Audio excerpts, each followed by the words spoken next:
이날은 여호와께서 정하신 것이라. 이날에 우리가 즐거워하고 기뻐하리로다. 여호와여 구하옵나니 이제 구원하소서. 여호와여 우리가 구하옵나니 이제 형통하게 하소서. 아멘.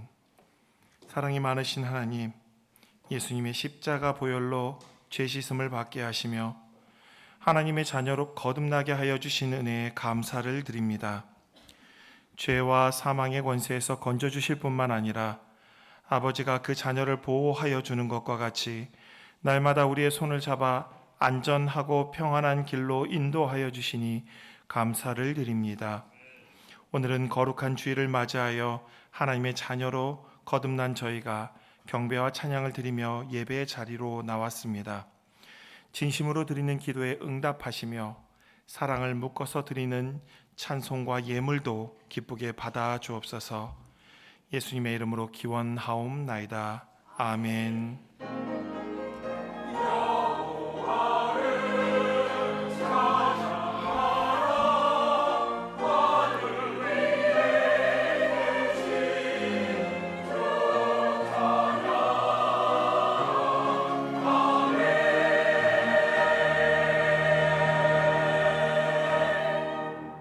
이 시간은 참회의 기도 시간입니다. 지난 한 주간 하나님 앞에 지은 모든 죄를 정직하고 겸손한 마음으로 하나님 앞에 고백하겠습니다. 다 함께 기도합니다. 아버지, 하나님의 아들 예수 그리스도시여, 이 죄를 용서하여 주시옵소서. 하나님의 아들 예수 그리스도시여, 이 죄를 불쌍히 여겨 주시옵소서. 오늘도 주님의 뜻 가운데 온전히 살아내지 못하며 주의 말씀에 온전히 순종하지 못하며 내 뜻과 내 경험과 내 생각으로 오늘도 살아가고 있는 저를 주여 용서하여 주시옵소서. 또한 주여 내가 귀를 기울이며 주님의 말씀을 듣지 않는 것을 또한 용서하여 주시옵소서. 주의 뜻이 무엇인지 알기에 더욱더 힘쓰지 않고 주님의 부르심에 더욱더 귀를 기울이지 않아 주여 그 음성을 듣지 못하고 오늘도 주여 방황하며 아무것도 하지 않고 제자리에 머물러 있는 저를 용서하여 주시옵소서. 하나님의 뜻이 무엇인지 알고자 주님 앞에 엎드려 기도하오니 주여 이 어리석은 죄를 주님께서 붙들어 주시고 주님의 길로, 주님의 선한 길로 인도하여 주시옵소서. 내 힘으로 할 수 있는 것 아무것도 없음에도 불구하고 스스로 무언가 하고 있다는 착각에 빠져서 오늘도 하나님의 나라와 하나님의 교회와 하나님의 성도들에게 주여 민폐가 되지 않도록 오늘도 주여 온전한 길을 가게 하여 주시옵소서. 악인은 그의 길을, 불의한 자는 그의 생각을 버리고 여호와께로 돌아오라. 그리하면 그가 긍휼히 여기시리라. 우리 하나님께로 돌아오라. 그가 너그럽게 용서하시리라. 아멘. 다 함께 사도신경으로 우리의 신앙을 하나님 앞에 고백하겠습니다. 나는 전능하신 아버지 하나님 천지의 창조주를 믿습니다. 나는 그의 유일하신 아들 우리 주 예수 그리스도를 믿습니다. 그는 성령으로 잉태되어 동정녀 마리아에게서 나시고 본디오 빌라도에게 고난을 받아 십자가에 못 박혀 죽으시고 장사된 지 사흘 만에 죽은 자 가운데서 다시 살아나셨으며 하늘에 오르시어 전능하신 아버지 하나님 우편에 앉아 계시다가 거기로부터 살아있는 자와 죽은 자를 심판하러 오십니다. 나는 성령을 믿으며 거룩한 공교회와 성도의 교제와 죄를 용서받는 것과 몸의 부활과 영생을 믿습니다. 아멘. 성시교독은 73번 이사야서 65장의 말씀입니다. 성시교독은 73번 이사야서 65장입니다. 보라, 내가 새 하늘과 새 땅을 창조하나니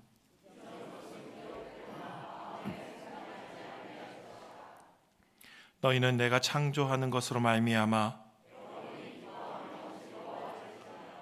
보라, 내가 예루살렘을 즐거운 성으로 창조하며 그 백성을 기쁨으로 삼고 우는 소리와 부르짖는 소리가 그 가운데에서 다시는 들리지 아니할 것이며 사자가 소처럼 짚을 먹을 것이며 뱀은 흙을 양식으로 삼을 것이니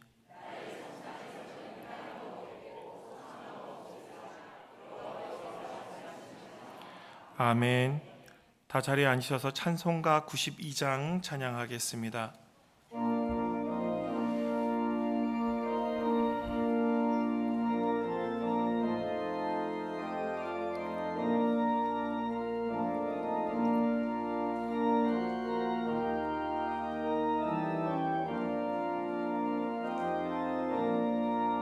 위에 계신 나의 친구, 그의 사랑 지극하다. 이는 예수 그리스도 나의 구주, 나의 친구, 사랑하는 나의 친구, 늘 가까이 계시도다. 그의 사랑 놀랍도다. 변함없는 나의 친구, 나를 위해 죽으시고 나를 구원하셨으니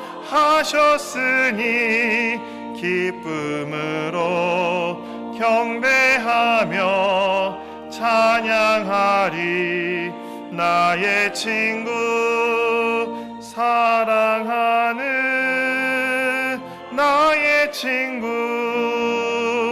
늘 가까이 계시도다. 그의 사랑 놀랍도다. 변함없는 나의 친구, 내 맘속에 늘 계시고 영원토록 함께하네. 가지 되어 하나 되리 포도나무, 나의 친구, 사랑하는 나의 친구, 늘 가까이 계시도다. 그의 사랑 놀랍도다. 변함없는 나의 친구, 그날이와 황금길에 그의 영광 바라보며 그의 발로 나라를 때 만나보리. 나의 친구, 사랑하는 나의 친구, 늘 가까이 계시도다. 그의 사랑 놀랍도다. 변함없는 나의 친구.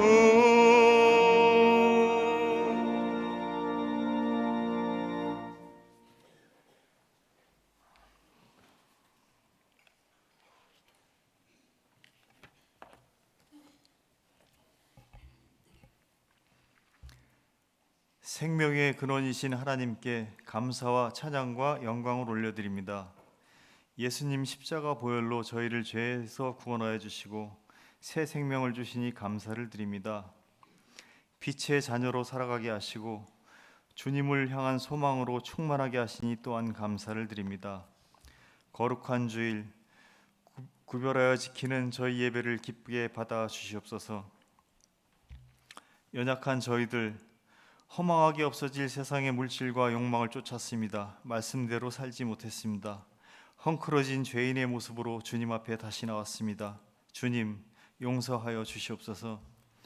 저희가 세상의 헛된 것을 쫓지 않게 하시고 오직 말씀을 따라서 주님의 거룩함을 닮아가며 허락해 주시는 평안과 기쁨으로 충만하도록 은혜를 내려 주시옵소서.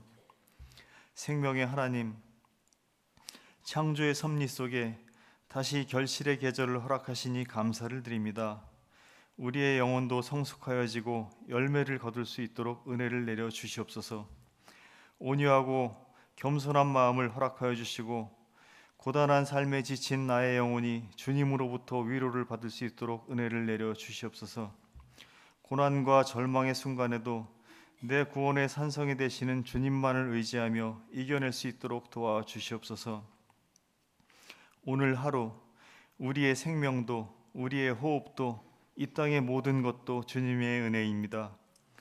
하나님의 음성에 귀를 기울이며 소망의 빛을 찾게 하시옵소서. 주님을 향한 영생의 산 소망으로 날마다 기쁜 찬송을 부르며 주님만을 찬양할 수 있도록 은혜를 내려 주시옵소서.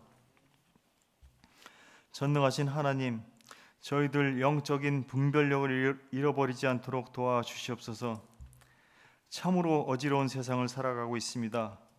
혼란 속에서도 참과 거짓을 구분할 수 있는 지혜를 허락해 주시옵소서. 확증 편향과 인지 부조화라는 말을 입에 달고 살고 있습니다. 편을 가르고 내 편만 옳고 상대편을 인정하지 않는 안타까운 시대를 지나고 있습니다. 하나님 사랑으로 세상이 화평을 찾을 수 있도록 도와주시옵소서. 주님의 자녀들인 저희들 오직 예수님의 눈으로 이 세상을 바라보게 하시옵소서. 예수님께서는 고아와 병자와 과부와 나그네와 함께 하시며 세상의 약자들에게 사랑을 베푸셨습니다. 성전을 어지럽히는 자들의 상을 엎어서 공의를 바로 세우셨습니다. 하나님 자녀된 저희들도 예수님의 사랑과 공의를 실천하게 하시옵소서. 세상 사람들은 주님의 자녀인 우리들에게 올바로 사는 게 무엇인지 질문하고 있습니다. 하나님 진리의 말씀대로 실천하며 올바로 살아달라고 요청하고 있습니다. 하나님 지혜와 용기를 허락해 주시옵소서. 소망이 사라진 세상에서 담대하게 빛과 소금으로 살 수 있도록 은혜를 내려 주시옵소서. 소금이 만일 그 맛을 잃으면 무엇으로 짜게 하리요? 만일 이 사람들이 침묵하면 돌들이 소리치리라. 연약한 저희들 세상을 위해 기도하며 불의에 눈 감지 않게 하시옵소서. 저희들 작은 목소리를 통하여 세상이 조금씩 변하고 하나님의 영광이 드러나고 하나님의 나라가 확장되는 역사를 나타내 주시옵소서. 사랑의 하나님, 저희 대화교회 찬송과 기도가 끊이지 않고 하나님 말씀을 이웃에 전하고 생명을 살리는 교회가 되게 하시옵소서. 고통받는 이웃을 섬기고 하나님의 영광을 드러내게 하시옵소서. 이 어려운 시대에도 부흥의 새 역사를 쓰게 하시옵소서. 말씀 전하는 박동영 목사님 건강 지켜주시고 성령으로 함께해 주시옵소서. 말씀 듣는 저희들 영혼이 새롭게 거듭나도록 은혜를 내려 주시옵소서.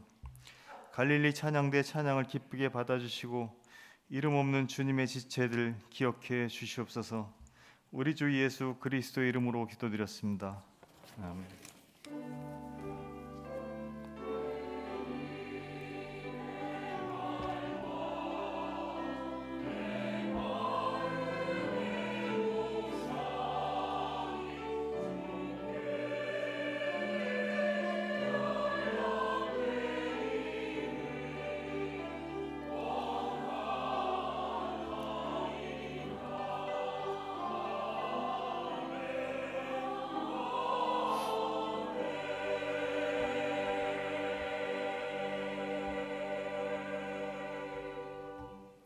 오늘 우리에게 주시는 하나님의 말씀은 사도행전 17장 22절에서 31절의 말씀입니다.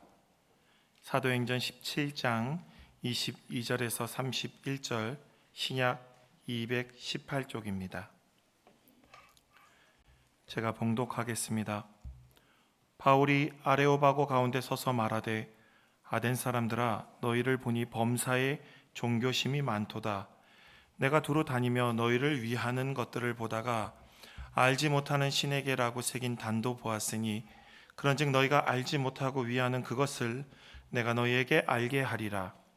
우주와 그 가운데 있는 만물을 지으신 하나님께서는 천지의 주제시니 손으로 지은 전에 계시지 아니하시고 또 무엇이 부족한 것처럼 사람의 손으로 섬김을 받으시는 것이 아니니 이는 만물에게 생명과 호흡과 만물을 친히 주시는 이심이라.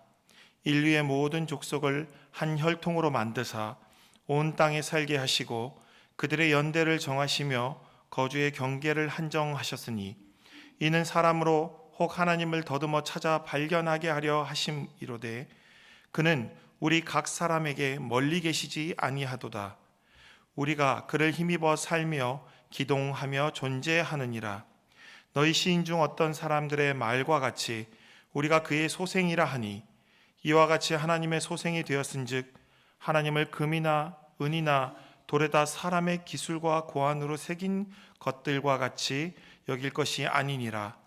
알지 못하던 시대에는 하나님이 간과하셨거니와 이제는 어디든지 사람에게 다 명하사 회개하라 하셨으니 이는 정하신 사람으로 하여금 천하를 공의로 심판할 날을 작정하시고 이에 그를 죽은 자 가운데서 다시 살리신 것으로 모든 사람에게 믿을 만한 증거를 주셨음이니라 하니라. 아멘.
이것이 나의 간증이요 이것이 나의 찬송일세.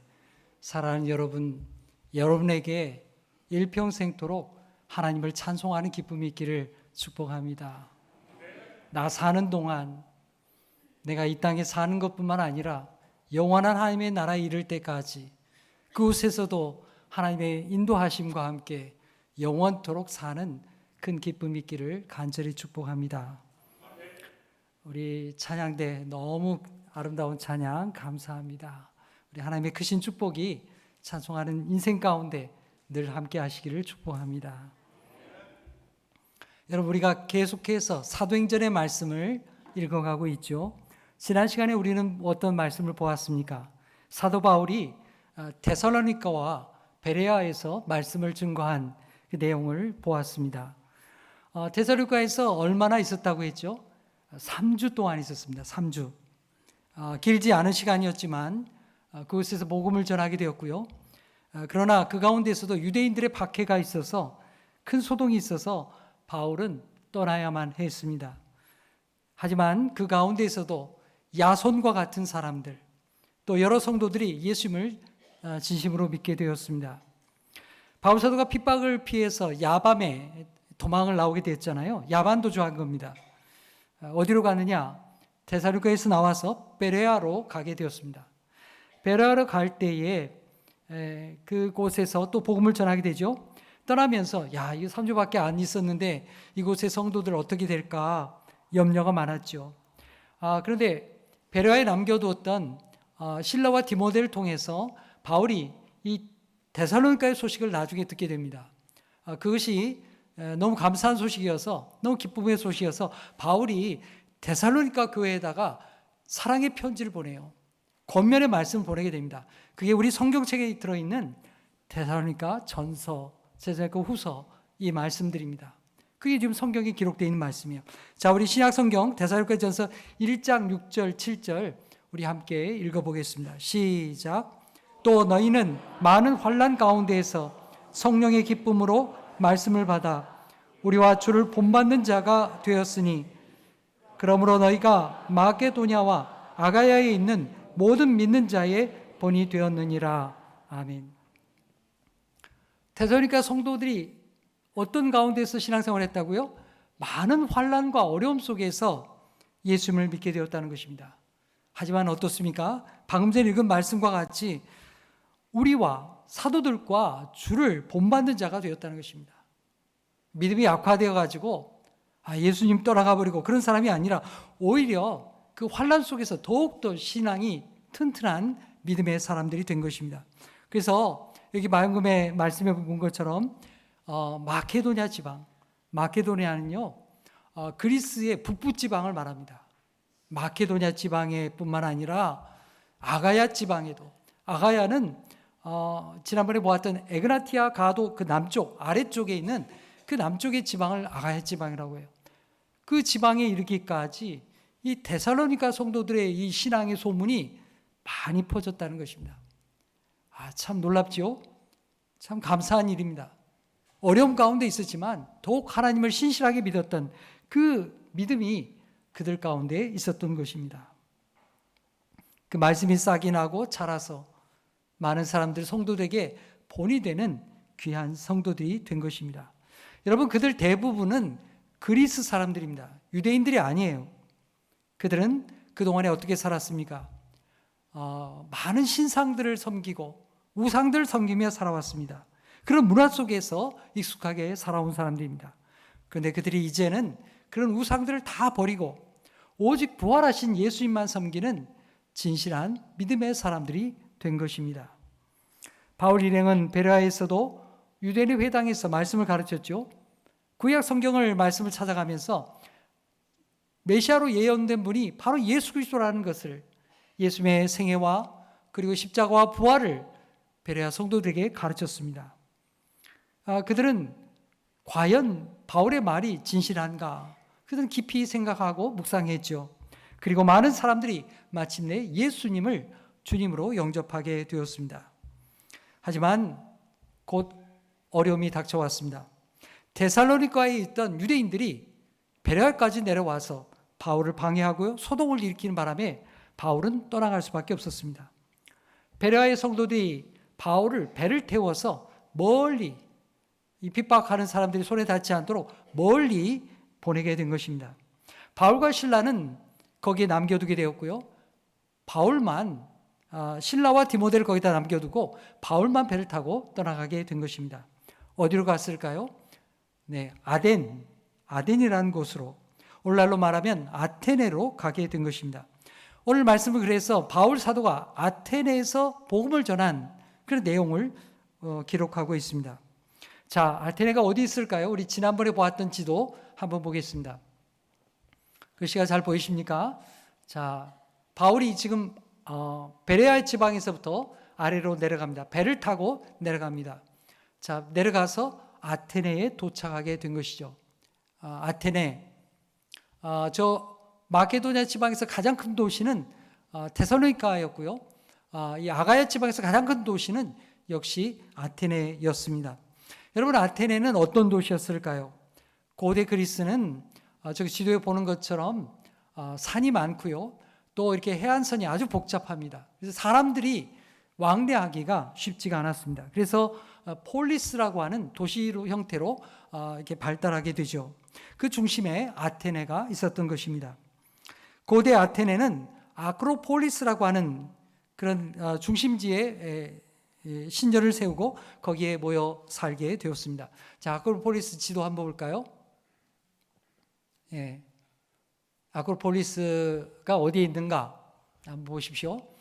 자, 저 지도에 그 오른편에 보게 되면 극장이 두 군데가 이렇게 나와 있습니다. 저기 오른쪽 위에 보게 되면 디오니소스 극장이 있습니다. 저 디오니소스 극장은 주전 6세기경에, 그러니까 지금부터 한 2700여 년경에 세워진 극장입니다. 지금은 형태가 많이 무너져서 이제 모양만, 형태만 남아있는 극장이죠. 디오니소스 극장 저 지도에 나와 있지 않지만 저 너머에 제우스 신전이 그 터가 남아 있습니다. 기둥이 한 144개 정도 이렇게 있는 신전인데요. 거기에 이제 터가 지금 남아 있고, 자, 그리고 지금 아래쪽으로 좀 내려오게 되면 거기에 헤로데스 아티쿠스 극장이 있습니다. 오데온이라고 지금 불려지는데요. 저 아크로폴리스를 관광하게 되면 제일 먼저 들리는 곳이 바로 저 헤로데스 아티쿠스 극장이 됩니다. 저것은 지금 주후 161년경에 건설이 되었고요.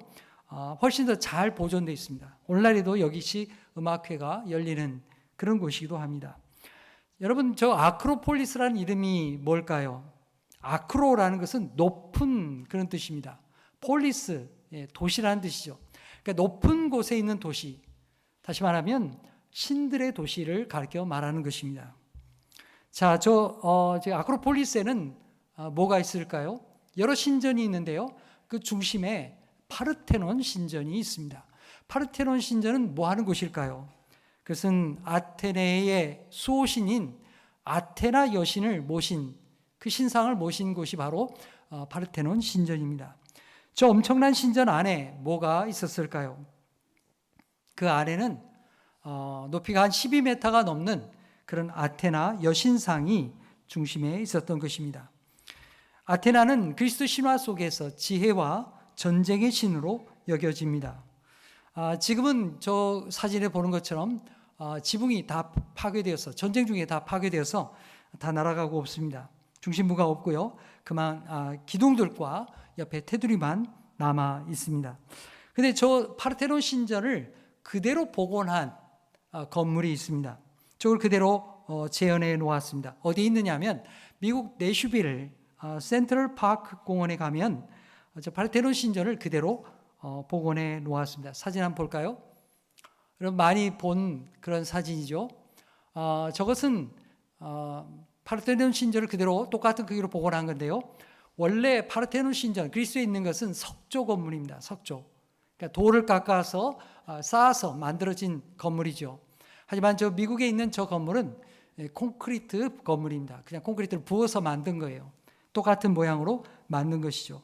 그리고 저 안에 아테나 여신상을 똑같이 재현해 놓았습니다. 한번 볼까요? 네.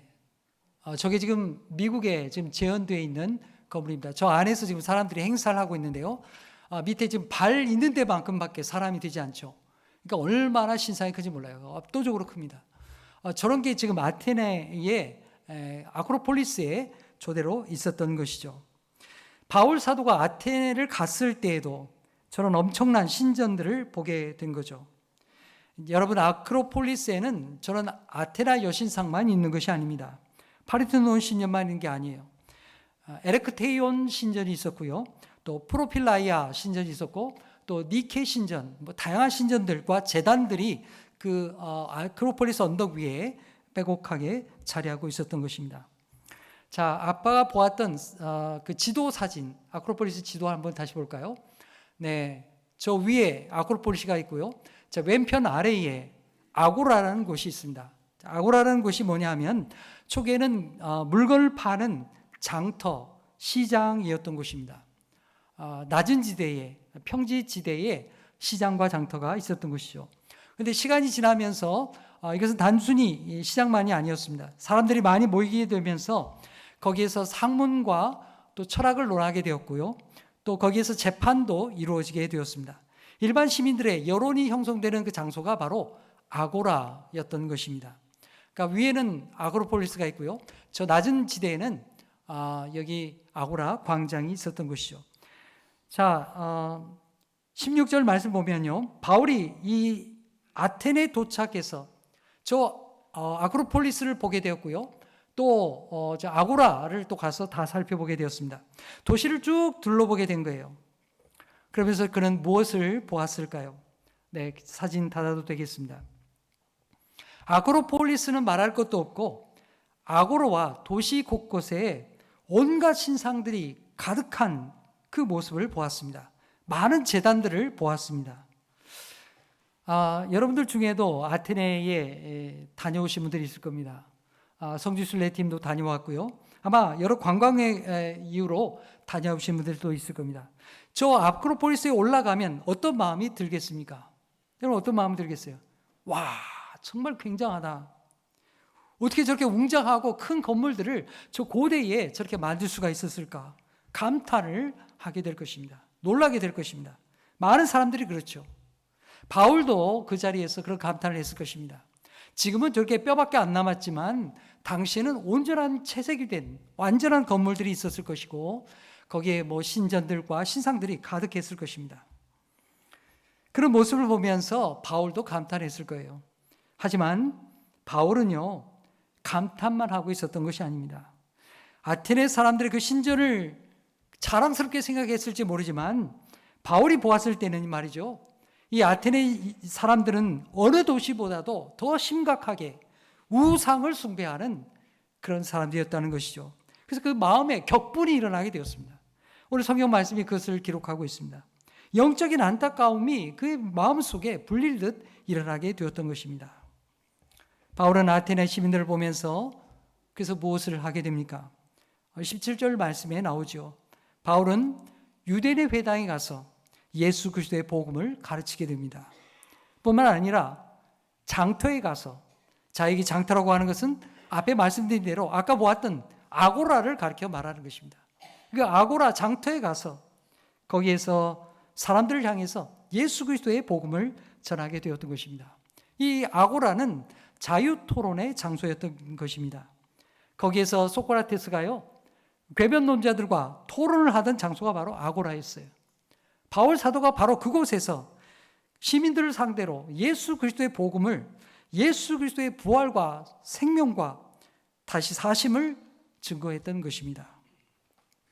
아고라에는 어떤 사람들이 있었을까요? 18절 말씀에 이렇게 되어 있죠. 에피쿠로스와 스토아 철학자들이 있었다. 여러분, 에피쿠로스 학파 사람들은 뭘 얘기하는 사람들일까요? 이 에피쿠로스 학파의 사람들은 인간이 추구할 수 있는 가장 고상한 가치가 뭐냐? 그건 바로 쾌락이다. 이렇게 가르쳤습니다. 그들이 말하는 쾌락은 우리가 흔히 생각할 수 있는 육체적인 강박적인 그런 쾌락을 말하는 것이 아닙니다. 그들은 고통이 없는 것을 가리켜서 쾌락이라고 했습니다. 이 정신적으로 고통이 없는 삶, 마음의 평안함, 그것을 가리켜서 아타락시아라고 부르게 되는데요. 그 아타락시아를 추구하는 아주 고상한 철학을 가진 그런 사람들이었습니다. 스토아 철학자들도 언급이 되는데요. 이 사람들은 뭐 하는 사람들일까요? 네, 이 사람들 또한 행복을 추구하는 사람들이었습니다.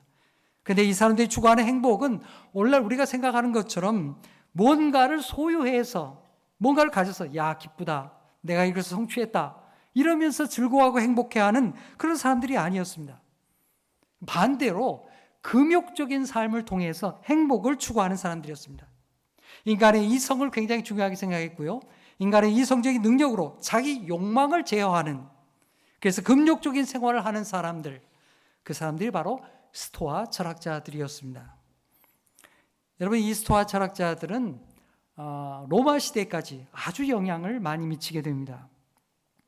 로마의 황제들 가운데 오현제로 일컬어지는 마르쿠스 아우렐리우스도 이 스토아 철학자였습니다. 바울은 이 장터에서 바로 그런 사람들을 만나게 되었습니다. 에피쿠로스 학파와 스토아 철학자들을 만난 거죠. 그들과 함께 열띤 논쟁을 벌이게 되었습니다. 바울이 뭘 전했을까요? 18절 말씀에 있습니다. 우리 18절을 읽어볼까요? 18절 시작. 어떤 에피쿠로스와 스토아 철학자들도 바울과 쟁론할세 어떤 사람은 이르되 이 말쟁이가 무슨 말을 하고자 하느냐 하고, 어떤 사람은 이르되 이방신들을 전하는 사람인가 보다 하니, 이는 바울이 예수와 부활을 전하기 때문이로라. 아멘. 바울은요, 그 아고라 광장에 있는, 시장에 있는 그 사람들 앞에서, 철학자들 앞에서 예수 그리스도의 생명과 예수 그리스도의 부활을 증거했습니다. 인간의 참된 행복이라고 하는 것은 하나님을 만나야 알 수 있기 때문입니다. 예수 그리스도를 알아야 우리 인간의 근본을 알고 참된 행복을 찾을 수 있기 때문입니다. 바로 예수님에게서부터 우리가 행복한 삶이 시작되기 때문이에요. 아테네 사람들은 바울의 말을 들으면서 예수라는 이름을 처음 들었어요. 아, 예수라는 분이 있구나. 부활이라는 얘기도 처음 들었습니다. 야, 그런 게 다 있어? 놀라게 되었던 것이죠. 그래서 바울은 그들에게 예수 부활의 복음을 증거하게 됐는데요. 이게 너무나 신기한 말씀이다 보니까 이 사람들이 바울을 잡아가지고 이 아레오바고 언덕으로 데리고 올라가기 시작합니다. 아까 보았던 지도 한번 다시 볼까요? 여러분 보십시오. 오른쪽에 아크로폴리스가 있습니다. 높은 언덕에 있어요. 아래쪽 아고라 광장의 낮은 지대에 인간의 장터가 있고요. 경제활동이 있고 모든 생산활동이 있는 그런 광장이 있습니다. 자, 그 중간 지대에 바로 아레오바고 언덕이 있습니다. 그러니까 저 도시의 중심부가 이렇게 3단계로 되어 있는 거예요. 신들의 세계 아크로폴리스, 그 다음에 인간의 세계 아고라 광장, 그 중간 지대에 아레오파고 언덕이 있습니다. 여기에 이 아레오파고스가 바로 인간의 법정과도 같은 그런 역할을 하는 곳이었습니다. 이 아레오파고스 언덕은 그리스 신화에 나오는 제우스 신의 아들 아레스가 이곳에서 재판을 받았다 해서 아레스의 언덕이라고 불려지는 곳입니다. 이곳에서 중요한 아테네 재판이 열리게 되었고요. 법정과 같은 역할을 했습니다. 귀족들의 회의가 열리는 장소이기도 했습니다. 그 중심부가 바로 아레오바고 언덕입니다. 자, 그리스 사람들은 여기 바울을 데리고서는 이 아레오바고 언덕으로 올라왔습니다. 저 시장 통에서부터 시끌시끌한 아주 시끄러운 곳에서부터 아레오바고 언덕으로 올라온 것입니다. 재판을 하려고 데려온 것은 아니죠. 자, 뭘 하게 되었을까요? 자, 19절 그림 탔고요. 19절 하반절 20절 말씀 읽어보겠습니다. 시작. 내가 말하는 이 새로운 가르침이 무엇인지 우리가 알 수 있겠느냐? 내가 어떤 이상한 것을 우리 귀에 들려주니 그 무슨 뜻인지 알고자 하노라 하니. 시끄러운 아고라 광장을 벗어나서 조용한 법정 자리였던 이 아레오바고로 올라왔습니다. 아레오바고 우리 사진 나머지 몇 장도 보겠는데요. 저 사진은 아크로폴리스 언덕 위에서 멀리 바라본 아레오바고 언덕입니다.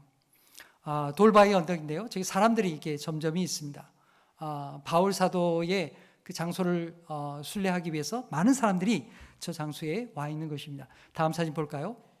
네, 저 아레오바고 언덕 바위 위에 올라서면 저렇게 아크로폴리스 언덕이 바라다 보입니다. 신전들의 남은 터들이 보이게 되는 거죠.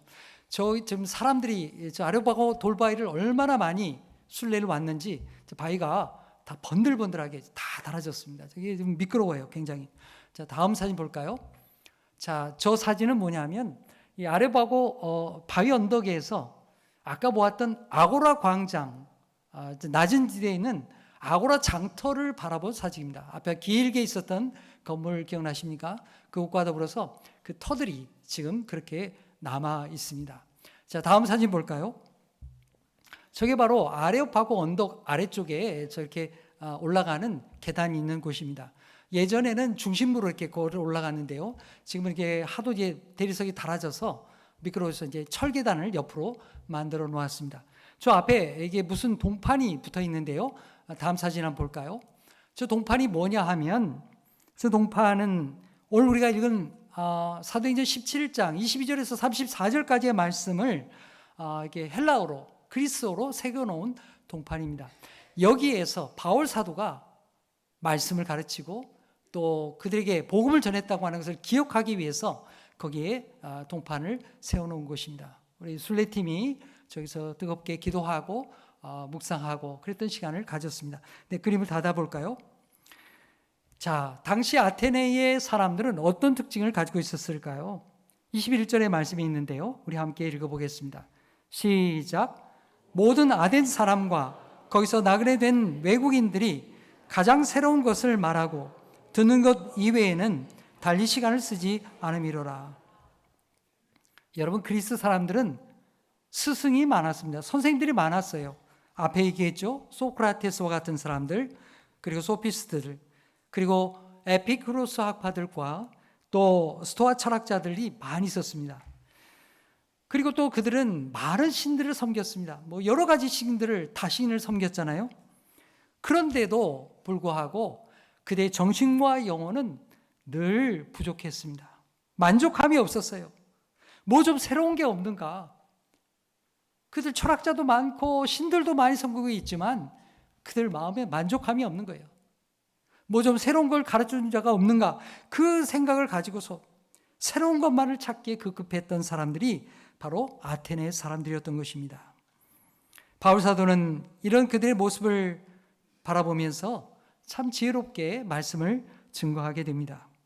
아테네의 수많은 우상들을 보면서 속에서는 열불이 끌어올랐겠지만 그걸 드러내지 않고 이성적으로 말씀을 차분하게 증거하게 됩니다. 그들의 문화와 형편을 인정하면서 그들과 공감을 하면서 복음을 전하게 된 것이죠. 여러분, 바울 사도가 아테네 시민들에게 이렇게 말했다면 어떤 일이 벌어졌을까요? 여러분들, 내가 보니까 이거 다 우상입니다. 다 때려 부시쇼. 여러분, 바울이 이렇게 얘기 꺼내기 시작했다면 어떻게 됐을 것 같습니까? 막 욕하고 돌 던지고 난리가 났겠죠. 말씀 아예 듣지도 않았을 것입니다.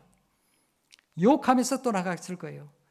근데 바울이 어떻게 말했을까요? 오늘 22절에 이렇게 이야기합니다. 아테네 시민 여러분, 내가 보니까 참 여러분들 대단합니다. 좀 모든 면에서 종교심이 참 많습니다. 여러분들 정말 종교심이 대단하군요. 이렇게 말을 꺼내기 시작한 거예요. 여러분, 앞에 제가 말한 것과 똑같은 말이죠. 우상이 많다는 거예요. 근데 말을 바꾼 거예요. 우상이 너무 많습니다. 이렇게 얘기한 게 아니고요. 여러분 보니까 종교심이 참 많습니다. 말을 바꾸어서 얘기한 것이죠. 여러분, 얼마나 같은 말이라도 다릅니까? 여러분, 우리도 전도할 때에 이런 지혜가 필요한 것입니다. 바울과 같이 그들이 열린 마음으로 공감할 수 있도록 이야기를 꺼내게 된 것이죠. 사랑하는 여러분, 여러분들도 전도할 때에 그 만나는 사람들과 공감할 수 있도록 그렇게 말씀을 전해보시길 바랍니다. 바울은 자신이 이 시내를 다 돌아보고 나서 가장 인상적이었던 것을 끄집어내서 그렇게 복음을 전하기 시작합니다. 그게 뭐였느냐? 23절에 나오는데요. 알지 못하는 신에게 라는 제단을 바울이 발견하게 된 거예요. 이 아테네 시내를 쭉 돌아보다 보니까 재밌는 것을 보았어요. 그게 뭐냐? 알지 못하는 신에게 바치는 제단이 있었던 것입니다. 이 제단의 기원은요, 주전 6세기경에 아테네 시내에 전염병이 팍 돌았어요. 사람들이 막 죽어나가는 겁니다. 그때에 에피메니데스라고 하는 이 철학자가요, 아주 지혜롭게 행해서 위생적으로 해가지고 이 전염병을 막을 수 있게 되었습니다. 그리고 나서 이 에피메니데스는 이 아테네의 여러 신전들 앞에서 제사를 지내게 됩니다. 여러분, 아테네 시내에 신이 좀 많아요. 그 신전들마다 제물을 갖다 바치는 거예요. 제물을 갖다 바치면서 고마움을 표하게 되는 거예요. 근데 마음속 한편에서 불안감이 있었습니다. 야, 혹시나 우리가 알지 못하는 신이 있어가지고 우리가 이렇게 제사를 바치는데 그 신에게 제사를 못 바쳐가지고 또 우리가 화를 입으면 어떡하냐. 이거 겁이 나게 된 거예요. 두려워진 거예요. 그래서 에피메네데스가 이야기합니다. 그 알지 못하는 신에게라고 제단을 하나 만들어라. 그래가지고 실제로 그 알지 못하는 신이라고 하는 이름을 가지고 제단을 만들었어요. 사진 한번 볼까요? 예, 저게 지금 남아있는 알지 못하는 신에게 바친 제단입니다. 보통의 제단들은 신상들이 이렇게 서 있어요. 뭐 알지 못하니까 신상을 만들 수가 없잖아요. 그러니까 이 제단 모양만 갖춰가지고 알지 못하는 신에게 이렇게 이름을 썼습니다. 저 제단은 로마의 팔라티노 언덕에서 발견된 겁니다. 주전 2세기경에 만들어진 거고요. 저게 지금 바울 사도 시대에도 있었던 것과 같은 것입니다. 자, 그림 다 될까요? 그런 전통이 바울 시대까지 계속해서 이어져서 그렇게 복음이 그들에게 제사를 바치는 그런 모습이 남아 있었던 것이죠. 바울은 그리스도 사람들이 알지도 못하는 신에게 제사를 바치는 걸 보면서 당신들이 알지 못하는 그 신, 그러나 꼭 당신들이 알아야만 되는 그 하나님을 내가 당신들에게 가르쳐 주겠소. 이렇게 복음을 전한 거예요. 그들의 궁금증을 유발하면서 복음을 전하게 된 것입니다. 24절에서부터 바울이 전한 복음의 내용이 나오게 됩니다. 자, 24절 읽어보겠습니다. 시작. 우주와 그 가운데 있는 만물을 지으신 하나님께서는 천지의 주제이시니 손으로 지은 전에 계시지 아니하시고.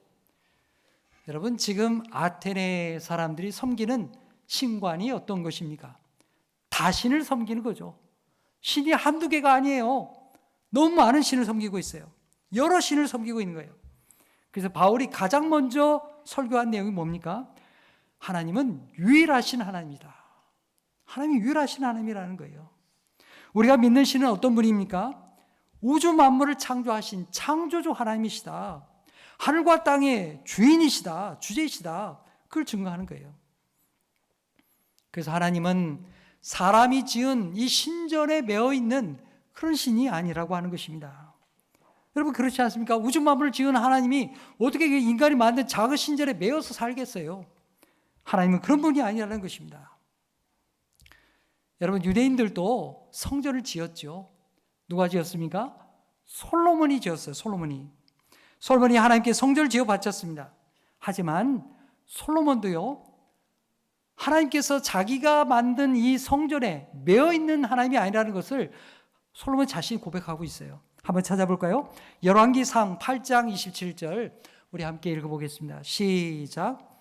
하나님이 참으로 땅에 거하시리까 하늘과 하늘들의 하늘이라도 주를 용납하지 못하겠거든 하물며 내가 건축한 이 성전이오리까.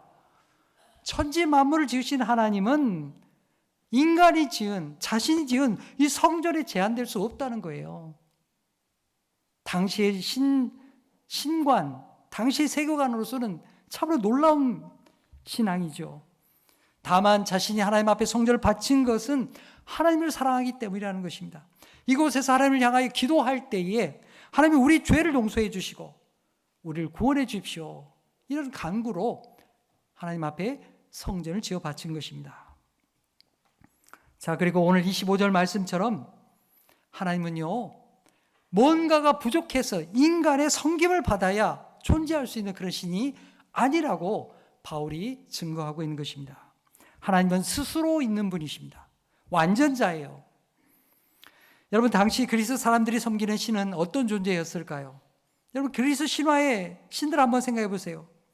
그 신들은 이 신들이 행복해지기 위해서, 기쁨을 얻기 위해서는 어떻게 하느냐면 인간의 희생을 받아야만 그들이 행복해지는 거예요. 신에게 풍성한 음식을 갖다 바쳐야 신들이 배가 부르고요. 이 신상들에게 좋은 옷을 갖다 입혀야 신들이 멋있어지고요. 또 이 신들에게 재물을 갖다 바쳐야 이 신들이 여유로워진다. 이렇게 믿었던 것입니다. 한마디로 어떻습니까? 인간에게 의존되어 있는 신이죠. 그리스 신은 다 그런 거예요. 인간과 다를 바 없는 그런 신들이었던 것입니다. 그 반에서 바울 사도가 증거하는 하나님은 어떤 하나님입니까? 인간에게 의존되어 있지 않는 하나님입니다. 섬김을 받아야만 존재할 수 있는 그런 하나님이 아니라는 거예요. 온 우주 만물의 창조주이십니다. 하나님은 모든 사람에게, 우리 모든 인생들에게 생명을 주고 호흡을 주고 또 모든 것을 공급해 주시는 분이 하나님이시라는 것입니다. 지금 우리가 이렇게 호흡을 하고 또 살고 먹고 살아가는 모든 것들, 창조주 하나님께서 우리에게 주신 거라는 거예요. 하나님께서 생명을 주셨기 때문에 오늘 우리가 이렇게 살아간다는 것입니다. 여러분들이 먹고 마시고 살고 있는 모든 것들, 곡물과 열매들, 그것들은 여러분들이 세운 신상들이 준 게 아니라는 겁니다. 창조주 하나님께서 우리에게 주신 것이라고 바울이 그렇게 복음을 전하고 있는 거예요. 28절 상반절에 이렇게 말씀합니다. 우리가 그를 힘입어 살며 기동하며 존재하느니라. 여러분 본문에 한번 띄워주시겠어요? 28절 상반절 우리 함께 읽겠습니다. 시작. 우리가 그를 힘입어 살며 기동하며 존재하느니라. 아멘. 여러분 우리는 우연한 존재가 아니라는 거예요. 아무렇게나 살다가 소멸하는 그런 존재가 아니라는 것입니다. 우리는 하나님을 힘입어 살고요. 기동하며, 기동한다는 말이 뭐예요? 활동한다는 거죠. 움직인다는 거예요. 지금 이렇게 존재하고 있는 그것이 바로 하나님께서 주신 은혜라는 것입니다. 하나님의 사랑으로 우리가 이렇게 살고 있다는 거예요. 그리고 27절에 바울은 우리를 창조하신 하나님은 우리 각 사람에게서 멀리 계시는 분이 아니라고 말씀하십니다. 이게 무슨 말이에요? 하나님 우리 가까이 계시다는 말이에요. 우리를 만나고 싶어 하시는 그분이 창조주 하나님이라는 것입니다. 우주를 창조하신 하나님이다 그러니까 하나님 그냥 멀리 계신 하나님이 아닌가? 그게 아니에요. 그 하나님께서 우리를 만나고 싶어 하시는 거예요. 하나님께서 세상에 보내신 예수 그리스도를 통해서 우리를 가까이 만나고 싶어 하시는 것입니다. 여러분 우리가 하나님을 어떻게 알 수 있어요? 바로 세상에 보내신 예수 그리스도를 통해서 알 수 있는 거예요. 예수님을 통하여 하나님이 우리를 어떻게 사랑하시는지를 우리가 알게 되는 것입니다. 그런 예수님을 만나기 위해서 우리가 어떻게 해야 되겠습니까? 오늘 바울은 30절에 결론적으로 이렇게 말합니다. 우리 함께 읽겠습니다. 시작. 알지 못하던 시대에는 하나님이 간과하셨거니와 이제는 어디든지 사람에게 다 명하사 회개하라 하셨으니. 아멘. 바울의 결론적인 말씀이 바로 이거예요. 아테네 사람 여러분들, 과거에는 지나간 시대의 것은 하나님께서 이제 덮어주십니다. 이제 여러분들이 회개하셔야만 합니다. 하나님께서 모든 사람에게 회개하라고 말씀하셨습니다. 여러분 회개하라는 말이 무슨 말이에요? 하나님께 돌아오라는 말입니다. 하나님의 초청이죠. 무엇을 회개해야 될까요? 그동안 창조주 하나님 모르고 잡다한 우상 숭배를 하며 살아온 그 과거의 삶을 회개하고 돌아오라는 거예요. 그 삶을 버리라는 것입니다. 그리고 바울이 뭐라고 얘기합니까? 인생 마지막에 하나님의 공의로운 심판이 있다는 것입니다. 하나님의 공의로운 심판이 있음을 알고 하나님께로 돌아오라고 말씀하고 있는 것입니다. 바울의 말씀을 듣고 사람들이 어떻게 반응했을까요? 어떤 사람들은 바울을 조롱하고 욕하면서 떠나갔습니다. 그러나 그 가운데에서도 마음이 열린 사람들, 복음을 믿고 받아들인 사람들이 있었습니다. 34절에 나오죠. 아레오바고 법정의 관리였던 디오누시오와 다말이라는 여인, 그리고 다른 사람들도 바울이 전한 예수 그리스도의 복음을 믿고 받아들이게 되었던 것입니다. 이제 말씀을 맺겠습니다. 성도 여러분, 우리는 창조주 하나님을 믿습니다. 하나님은 신전이나 장소에 매여 있는 그런 제한된 분이 아니십니다. 그리고 온 우주를 창조하셨지만 저 멀리 계시는 분이 아니라 우리 가까이 계시는 분이십니다. 우리를 부르시는 하나님이십니다. 지금 이 시간에도 우리 예배 가운데 성령으로 함께 하시고요. 우리 성도들 붙들어 주시는 하나님이십니다. 하나님은 나의 삶을 인도하시며 나에게 생명과 호흡을 주시며 나로 하여금 기도하며 활동하며 살게 하시는 그분이 하나님이십니다. 그리고 예수님의 십자가와 부활을 통해서 나의 생명을 주시고 나를 죽기까지 사랑하신 분, 그분이 바로 우리 하나님의 아들 예수 그리스도이십니다. 사랑하는 성도 여러분, 나를 사랑하시는 하나님, 나에게 생명 주시고 나에게 하나님의 선한 뜻을 따라 살게 하시는 그 하나님을 사랑하고 감사하시기를 축복합니다. 여러분, 그리고 오늘날 사람들 어떻게 살아갑니까? 오늘날에는 이 우상을 새겨서 만들지는 않습니다. 그런 시대는 지나갔어요. 하지만 그렇다고 해서 우상이 없습니까? 아닙니다. 돈과 재물과 권력과 자기 자신을 우상의 자리에 앉혀놓고 그렇게 자기 자신을 우상을 삼아 사는 사람들이 세상에 얼마나 많습니까?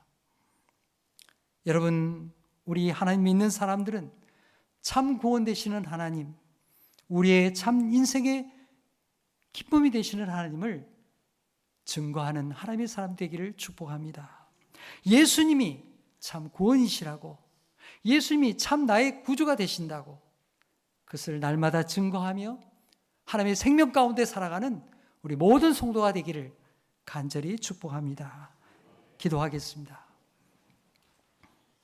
하나님 아버지, 우주와 천지 만물을 지으신 하나님께서 멀리 계시는 분이 아니라 우리에게 오실 뿐만 아니라 우리의 예배를 받으시니 감사합니다. 오늘날에도 세상에는 하나님을 알지 못하고 헛된 것을 섬기며 사는 사람들 정말 많습니다. 그러나 우리에게 하나님의 사랑과 예수님의 부활을 알게 하시고 하나님의 자녀로 살게 하시니 감사합니다. 주님, 오늘날 우리는 옛날 사람들처럼 조각상 세워놓고 섬기지는 않지만 우리도 돈과 권력과 자기 자신을 하나님의 자리에 앉히며 그렇게 세상을 따라 살 때가 많습니다. 주님, 우리로 일평생 주님만을 섬기며 주님 안에서 참 생명과 기쁨을 얻게 하여 주시옵소서. 내가 하나님을 찾기도 전에 나보다 먼저 나를 찾아오시고 예수 그리스도를 통하여 우리에게 가장 좋은 것을 주시는 분이 하나님이신 것을 믿게 하여 주시옵소서. 그리하여 하나님을 믿는 우리를 통하여 아직도 예수의 복음을 알지 못하는 우리의 가족과 이웃들에게 생명의 복음을 증거하는 하나님의 사람들 다 되게 하여 주옵소서. 예수의 이름으로 기도하옵나이다. 아멘.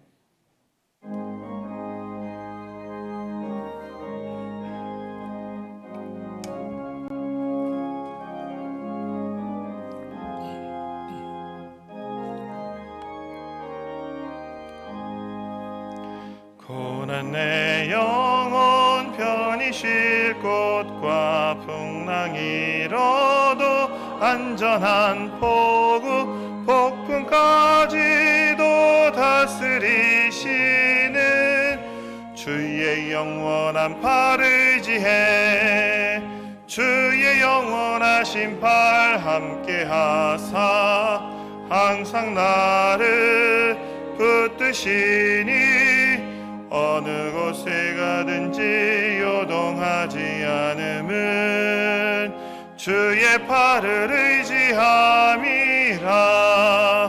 세상 친구들 나를 버려도 예수는 함께 동행함으로 주의 은혜가 충만하리니 주의 영원한 팔을 의지해 주의 영원하신 팔 함께 하사 항상 나를 붙드시니 어느 곳에 가든지 요동하지 않음은 주의 팔을 의지함이라. 나의 믿음이 연약해져도 미리 예비한 힘을 주시며 위태할 때도 안보하시는 주의 영원한 팔을 의지해 주의 영원하신 팔 함께 하사 항상 나를 붙드시니 어느 곳에 가든지 요동하지 않음은 주의 팔을 의지함이라. 능치 못한 것 주께 없으니 나의 일생을 주께 맡기면 나의 모든 짐 대신 지시는 주의 영원한 팔을 의지해 주의 영원하신 팔 함께 하사 항상 나를 붙드시니 어느 곳에 가든지 요동하지 않음은 주의 팔을 의지함이라.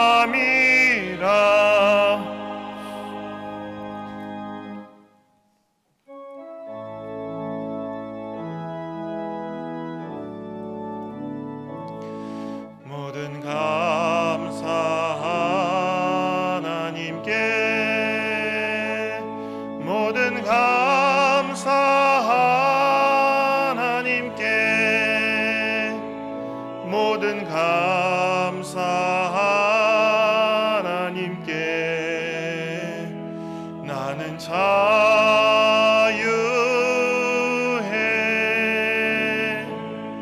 모든 영광 하나님께 모든 영광 하나님께 모든 영광 하나님께 나는 자유해.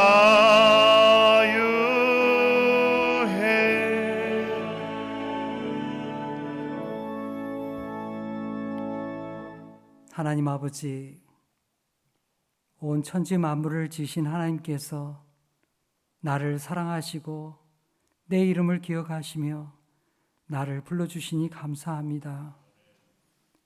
우리가 하나님의 사랑이 그리워 이렇게 주님 앞에 나와 예배하고 또 예물을 바칩니다.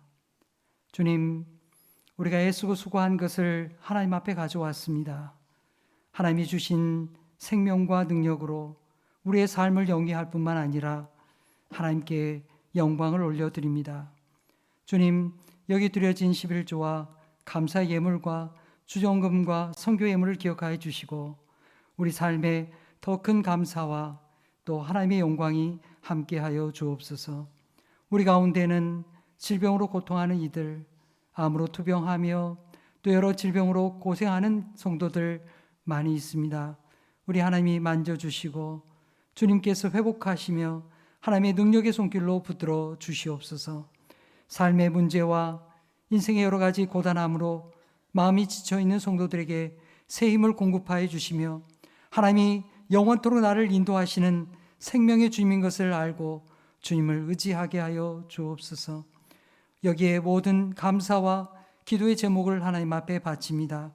우리가 이곳에 기도할 때에 하나님이 들으시고 응답하여 주옵소서. 모든 감사와 영광을 하나님 앞에 올려드리며 예수의 이름으로 기도하옵나이다. 아멘.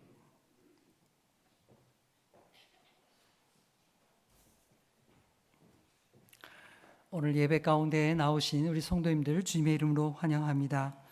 아직 등록하지 못하신 분들이 계시면 꼭 등록하셔서 함께 신앙생활 하기를 바랍니다. 교회 소식 말씀드립니다. 1대1 제자 양육 전체 모임 오후 1시에 성가대실에서 모임이 있겠습니다. 안수집사회 원래회 믿음여전도회 남성교회 3부 예배 후에 각 모임 장소의 지하에서 모임이 있게 되겠습니다. 세례 입교 과정이 진행됩니다. 10월 12일, 19일 문답하고 교육하는 과정이 있습니다. 여러분이 참석해 주시기 바랍니다. 금주 토요일은 교회 청소 봉사의 날입니다. 우리 성도님들 오셔서 함께 청소에 동참해 주시기 바랍니다. 계속 광고하는 보호종료 아동 자립 지원을 위한 나눔 바자회가 이제 10월 12일 토요일에 있게 됩니다. 우리 성도님들 이날 기억하고 시간을 내서 교회에 참여해 주시기 바랍니다. 잔치를 열 때에 여러분들이 함께 해야 즐겁지 않겠습니까? 여러분들이 함께 오시고 또 올 때에 누구 같이 올 사람이 어디 있는가 살펴보시기 바랍니다. 그래서 같이 와서 동참하고 또 함께 은혜를 나눌 수 있기를 바랍니다.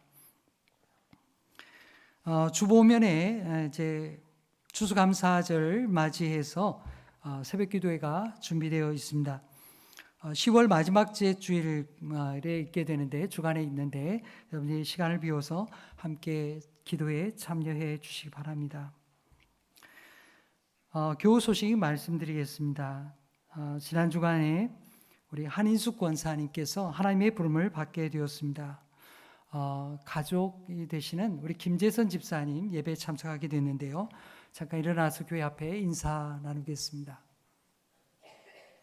네, 김재선 집사님 소망교회에 계시는데 같이 예배 장례를 마치고 참여했습니다.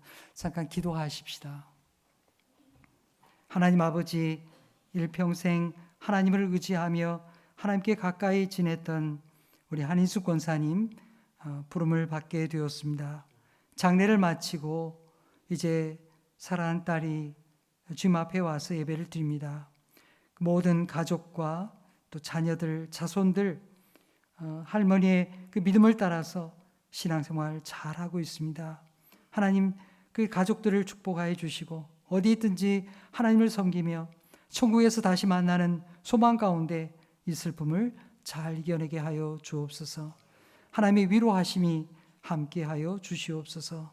예수님의 이름으로 기도하옵나이다. 아멘. 네, 자리에 앉아주시기 바랍니다. 네, 기타의 광고는 주보를 참고해 주시기 바랍니다. 다 같이 일어나시면서 옆에 분들과 인사하시겠습니다. 오직 하나님만 섬기고 전하십시오. 다 함께 교회여 일어나라 찬양하겠습니다.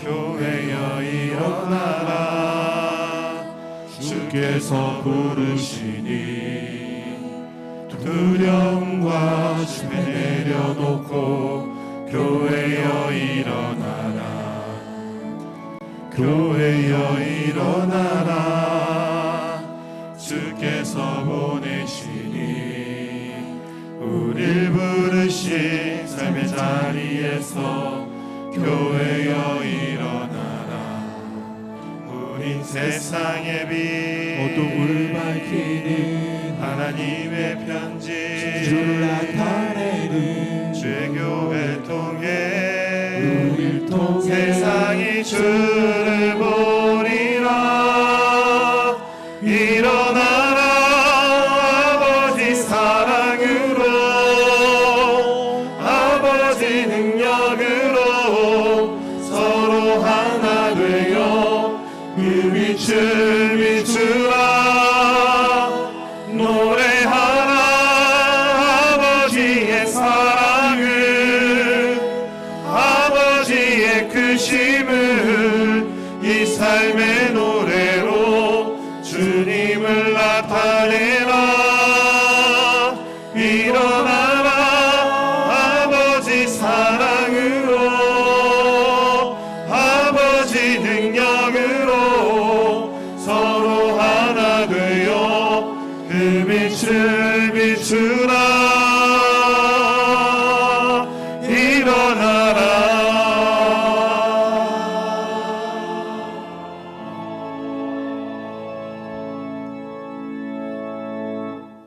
사랑하는 성도 여러분, 오늘날에도 세상에는 헛된 우상을 섬기며 사는 사람들 참 많습니다. 돈과 권력과 자기 자신의 우상에 사로잡혀 살아가지요. 성도 여러분, 창조주 하나님, 나를 만드시고 움직이게 하시는 하나님, 나를 사랑하셔서 독생자 예수 그리스도를 보내주신 그 하나님을 사랑하십시오. 예수님께 우리의 생명과 모든 소망이 담겨 있습니다. 주님만 의지하며 예수 그리스도의 부활 생명을 증거하는 하나님의 사람들이 되십시오. 이제는 우리 구주 예수 그리스도의 은혜와 하나님 아버지의 무한하신 사랑하심과 성령님의 감화, 감동, 교통하심이 오늘 말씀을 듣고 세상을 향해 나가는 우리 모든 성도들 머리 위에 이제로부터 영원토록 계시옵기를 간절히 축원하옵나이다. 아멘.